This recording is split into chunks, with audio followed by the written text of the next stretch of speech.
Good morning. Today is Tuesday, February 8th, 2011. This morning I'm talking about China applying the brakes. And what I mean by that is that they are attempting to slow down the growth and the pace of their economy yet again.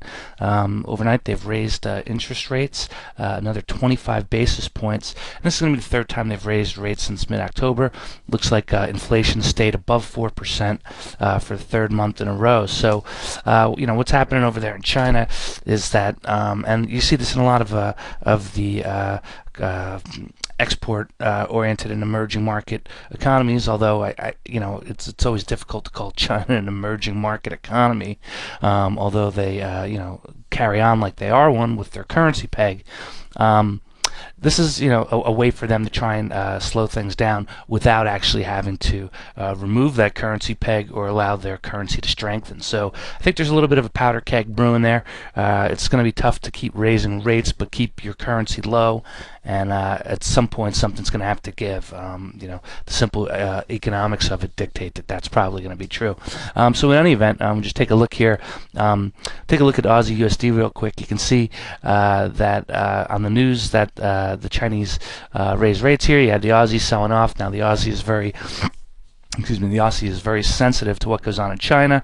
Okay, China is the largest importer of Australian raw materials. What's bad for China is essentially bad for Australia. Now, when I say bad for, I mean that they're attempting to slow down the economy. So the assumption is that the need for raw materials would be less. So that's what we're seeing here. We have the Aussie lower, although still ticking up just a little bit higher versus USD. And we're going to look at that in a second. There's something wacky going on with USD here. Just show you in the Eurozone. Here we've got the euro higher than USD as well, despite the fact that German industrial production figures came in worse than expected. They declined 1.5% for the month of December versus an expected gain of 0.2%. So, not certain what's going on over there in Europe. Just want to take a quick peek at the pound.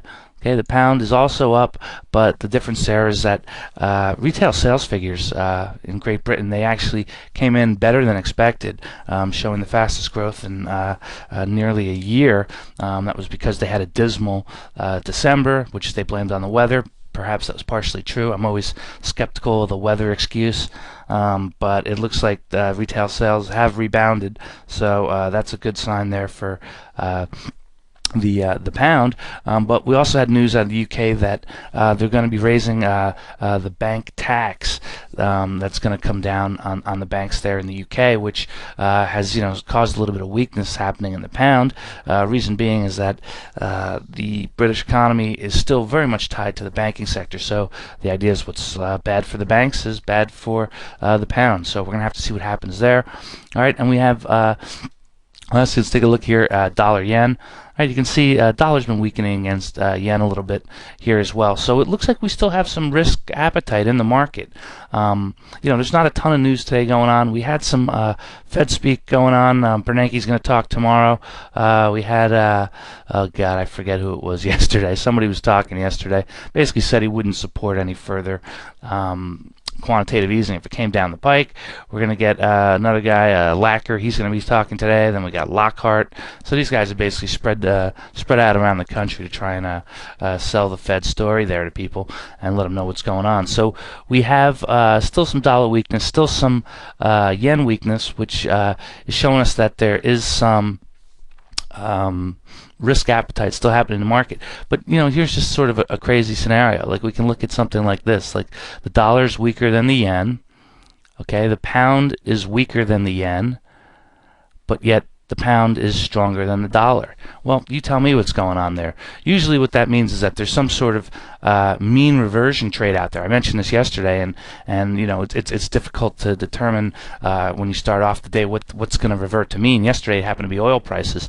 We also see that oil prices are down today due to this Chinese slowdown. So that's putting some pressure on some of the other commodities, like say for example the loonie is weaker versus yen, however stronger versus dollar. Okay, so it's interesting. So we have dollar weakness here that's driving the boat so far, in addition to what's going on with China there. So there's some sort of relationship happening between Chinese yuan and US dollar. All right, when you raise rates, typically that means that your currency is going to strengthen. China's holding the currency low. Now there was some talk that perhaps the peg wasn't really yuan to dollar, but rather now the dollar is trading like it's pegged to yuan. I don't see that happening just yet, but I would expect there to be a little bit more dollar strength going on today. So perhaps it's going to turn around and flip, and we're going to see that happen. I don't know for certain that that's going to be the case, but that's what I talk about when we talk about these mean reversion plays. So sometimes things start off in one direction and then they can turn around and sort of come back to however it was set up to go before, because despite the Chinese slowdown, we had the Nikkei, which was higher overnight, and then European markets are just kind of muddling around right now. We've got U.S. futures lower to start the day, so it's going to be interesting to see what happens today. But just know that with China slowing down, that potentially is a ratcheting down of the entire global economy. Right now, China is the major driver of economic strength around the globe. But these moves are just very it's sort of patchwork, and I think that the pressure is really going to pick up on them to do something about the currency, because at this point, they're still struggling with inflation. I think they can continue to raise rates all they want, but it's not going to make a bit of difference. So anyway, that's what I'm looking at today. Keep an eye out for those reversals and those mean reversion plays, and we'll see if something happens here today. So that's what I've got this morning, folks. Good trading to all.